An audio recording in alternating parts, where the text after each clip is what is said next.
அவனை தொழுதால் போதும் நல்லதே நடக்கும். ஆனை முகனை தொழுதால் நவக்கிரகங்களும் மகிழும். நல்லதே நடக்கும், நல்லதே நடக்கும்.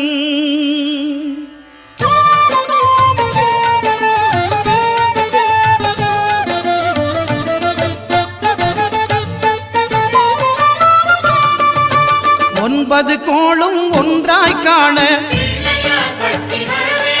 அங்கு கற்பகம் என்னும் கடவுளின் மெய்யில்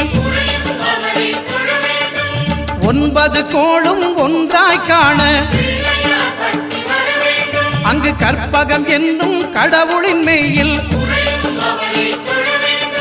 சூரியன் முதலாய் 9 கிரகமும் பலவித குணங்களை கொண்டிருக்கும். எங்கள் கற்பக தருவில் அவை வரும்போது ஒன்றாய் சேர்ந்து பலனளிக்கும்.